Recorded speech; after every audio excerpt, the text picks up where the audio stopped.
મારું નામ મુકેશ કુમાર ભાઈલાલભાઈ સિમલ છે. હું મંગળાત ગામનો ખેડૂત ખાતેદાર છું. અમારે 2 વર્ષથી આ કંપની સાથે લડત ચાલે છે અને અમારે કલેક્ટર સાહેબનો નામંજૂર હુકમ કરવાથી અમે હાઈકોર્ટના દ્વાર ખખવાડવા પડ્યા. જ્યારે હાઈકોર્ટની 12 તારીખ હતી અમારે, તે 12 તારીખમાં એમને જજમેન્ટ આપ્યું છે કે જે ગૌચરની જમીનમાંથી જે રસ્તો જતો હતો એને બંધ કરવાનો હુકમ કરેલ છે. મારું નામ મકવાણા ભારતભાઈ રમણભાઈ છે. હું મંગળાત ગામનો રહેવાસી, તાલુકો જંબુસર, જિલ્લો ભરૂચનો વતની છે. હું ખેડૂત ખાતેદાર છે.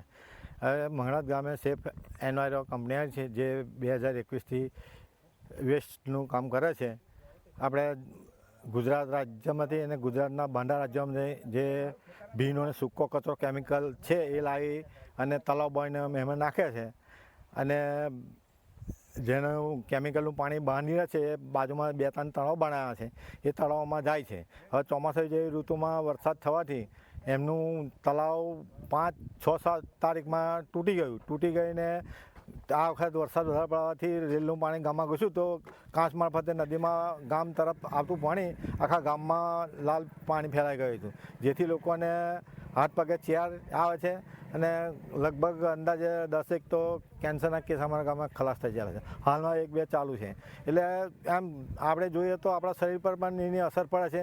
શરીર તો શું જો પણ આ ખેડૂતોને મોંઘી પાક જમીન છે, ફળદ્રુપ જમીન છે, એ હોત પણ ખરાબ થઈ જવા બાજી.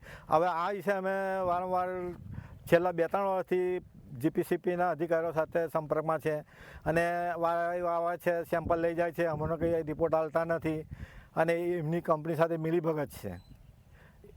હવે આગલું શું કરે છે ખબર નહીં, અમને સાચું કારણ મળતું નથી.